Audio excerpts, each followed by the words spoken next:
Viens à la Viens à la source. Viens à la source. Viens à la source. Viens à la source. Viens à la source, le podcast. Bonjour et bienvenue dans cette nouvelle saison de Viens à la source. Une saison sur la miséricorde comme chemin de vie. Dans ce premier épisode, nous allons aborder la rencontre avec Dieu par la miséricorde. Pour commencer cette nouvelle saison, je vous propose de lire un extrait du livre de Néhémie au chapitre 9. Mais dès qu'ils avaient un répit, ils recommençaient à faire le mal devant toi, et tu les abandonnais aux mains de leurs ennemis qui les dominaient. Eux, de nouveau criaient vers toi, et toi du ciel, tu les entendais. Que de fois dans ta tendresse, tu les as délivrés. Ce passage nous a vraiment touchés en équipe, et nous voulions commencer cette nouvelle saison de Viens à la source avec cet extrait. Je vous propose maintenant d'écouter le témoignage de Jean-Michel. Bonjour Jean-Michel. Bonjour Benjamin. Alors je me présente, je m'appelle Jean-Michel, je suis professeur d'histoire-géographie à Marseille. Comment pour toi Dieu manifeste sa miséricorde ?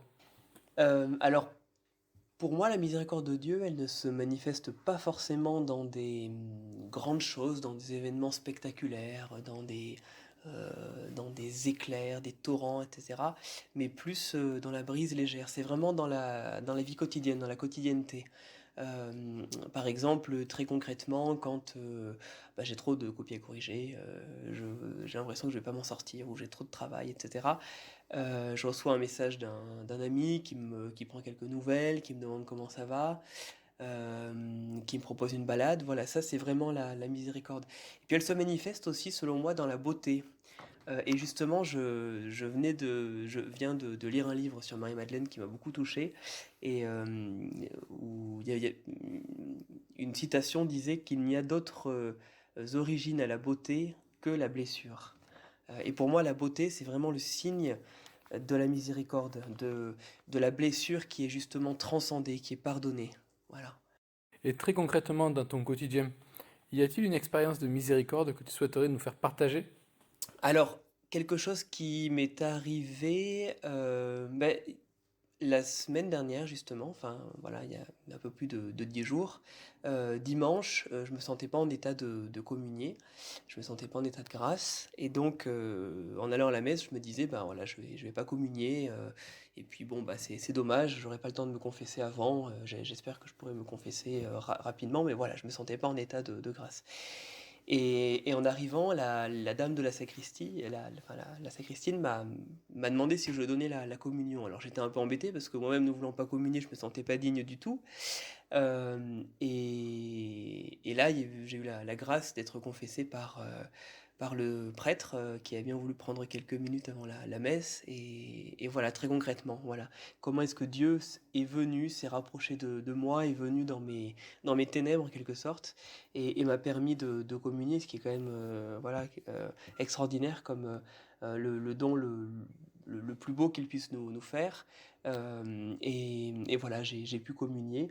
Et ça a été vraiment un signe de miséricorde. Merci pour ce témoignage.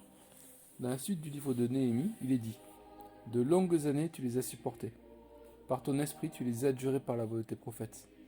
Mais ils n'ont pas prêté l'oreille. Alors tu les as livrés aux mains des peuples des autres pays. Dans ton immense miséricorde, tu ne les as pas exterminés. Tu ne les as pas abandonnés, car tu es un Dieu tendre et miséricordieux. » Nous accueillons maintenant Sœur Laure. Bonjour Sœur Laure.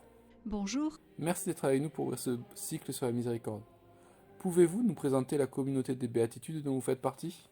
La communauté des béatitudes est une famille ecclésiale de vie consacrée. Nous sommes donc une communauté dans laquelle vivent des sœurs consacrées, des prêtres et frères consacrés et des laïcs, familles ou célibataires.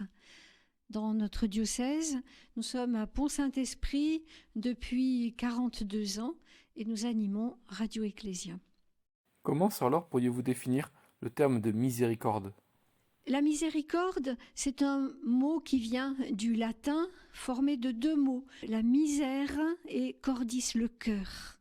C'est la misère de l'homme qui rencontre le cœur de Dieu. C'est le cœur de Dieu qui se penche sur la misère de l'homme.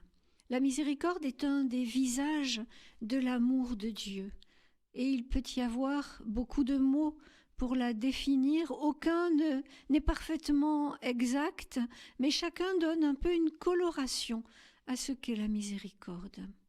Quelles sont les caractéristiques de la miséricorde?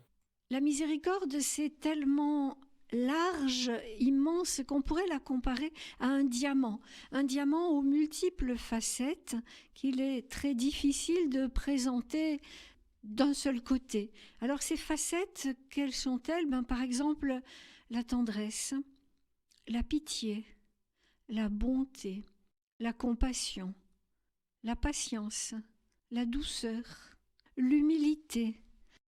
On pourrait trouver encore bien d'autres mots qui définissent la miséricorde de Dieu sans jamais en épuiser complètement le sens. C'est la différence qu'il peut y avoir entre une personne vivante en chair et en os et une photo en noir et blanc. Nos définitions sont la photo en noir et blanc et la différence avec la personne vivante est immense. Une des caractéristiques de la miséricorde, c'est la relation entre Dieu et l'homme. On peut y voir comme le soleil qui est absolument immense et un tout petit atome. Comment ce petit atome pourrait s'approcher du soleil sans être détruit? Eh bien, Dieu est infiniment plus intense, plus grand, plus brillant que le soleil, et nous sommes ce petit atome. Et Dieu veut avoir une relation d'amour, de tendresse, de proximité avec ce petit atome que nous sommes. C'est ça la miséricorde. C'est l'anéantissement de Dieu qui se fait tout petit pour nous rejoindre. Mais pas seulement pour être lui aussi misérable, non, c'est pour nous élever à lui. Il absorbe en lui nos péchés, nos misères, toute notre condition humaine qui nous conduit à la mort, et il nous attire vers la vie. Dieu nous veut vivants.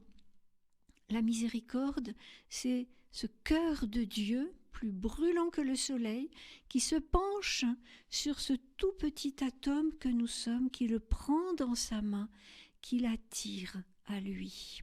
Quelle belle comparaison qui vient s'ajouter à celle du diamant. Et alors, comment Dieu vient nous rencontrer dans nos vies par la miséricorde? C'est l'expression de l'amour fou de Dieu pour sa créature, comme un roi qui verrait dans un champ une petite gardienne d'oies ou de cochons et qui tomberait amoureux fou d'elle et qui veut en faire une princesse. La comparaison n'est même pas égale, puisque Dieu est tellement plus grand que nous. Mais c'est cela, il connaît notre péché, notre misère, mais rien de cela ne l'empêche de nous aimer d'un amour fou et de nous faire miséricorde, d'effacer nos péchés pour nous rendre saints, semblables à lui. Merci beaucoup, Sœur Laure, pour ce bel enseignement. Pour conclure ce premier épisode de Viens à la source au thème de la miséricorde, je vous propose que, comme à notre habitude, nous nous quittions en priant. Prions pour que nos paroles, nos regards et nos gestes révèlent la nature de Dieu comme celle d'un Père qui ne s'avoue jamais vaincu, car sa miséricorde est la force victorieuse de tout, qui remplit le cœur d'amour et qui console en pardonnant. Que nous n'empêchions pas l'amour miséricordieux du Seigneur de se déployer et d'être reçu le plus largement possible. Rendons grâce au Père car il est bon. Il créa le monde avec sagesse. Il conduit son peuple à travers l'histoire. Il pardonne et accueille ses enfants. Misericordes sicut Pater.